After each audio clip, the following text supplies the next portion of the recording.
మనకి దీని లోపల వచ్చే ప్రోడక్ట్స్ వచ్చేసి కెమెరా, స్కెచ్ మార్క్స్, ఏమైనా మన ఫోటో ప్రింట్ అయిన ఫోటో మీద రాసుకోవడానికి కేబుల్, ఒక ఎక్స్ట్రా రోల్ వస్తుంది, ప్లస్ హ్యాంగ్ చేసుకోవడానికి బ్యాండ్ వస్తుంది దీంట్లో. ఒకసారి కెమెరా ఒకటి చూసేద్దాం మనం. కెమెరా వచ్చేసి ఇలా ఉంటుంది. మన దగ్గర ఒక 2-3 కలర్స్ ఉన్నాయి. ప్రజెంట్ అయితే ఇది పింక్ ఉంది. ఇక్కడ రోల్, ఇది ఇలా ఓపెన్ చేస్తే ఓపెన్ అయిపోతుంది. ఇక్కడ రోల్ పెట్టుకోవాలి. రోల్ పెట్టుకొని ఈ డోర్ క్లోజ్ చేసుకోవాలి అన్నట్టు. క్లోజ్ చేసుకున్న తర్వాత బ్యాక్ సైడ్ స్క్రీన్ ఇక్కడ ఆన్ బటన్ ఉంటుంది అన్నట్టు. ఆన్ చేసుకొని లాంగ్ ప్రెస్ చేస్తే ఆన్ అయిపోతుంది. అండ్ ఇక్కడ type C charging and SD card, ఇక్కడ SD కార్డ్ పెట్టుకొని మీరు ఫోటో స్టోర్ చేసుకోవచ్చు, ప్లస్ వీడియోస్ కూడా రికార్డ్ చేసుకోవచ్చు. దీంట్లో ఇవన్నీ ఆప్షన్స్, ఫోటో ఆప్షన్, దాని పక్కన వీడియో ప్లే చేసుకోవడానికి సెట్టింగ్స్, గేమ్స్, మ్యూజిక్స్ అన్నట్టు.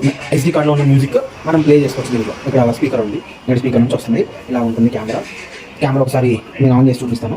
కెమెరా ఆన్ చేస్తే ఇలా చూపిస్తుంది, నేను కనబడుతున్నా. ఇలా దీంట్లో రికార్డింగ్ చేసుకోవచ్చు. నేను ఫోటో తీసి మీకు చూపిస్తాను. ఇప్పుడే ఫోటో తీసాను, ప్రింట్ స్టార్ట్ అయింది. ప్రింట్ వచ్చేసి ఇలాగా అయిపోయింది. ఇలా టేస్ట్ చేస్తే ఫోటో, ఇదిగోండి ఫోటో ఎలా ప్రింట్ అయిపోయిందో చూడండి.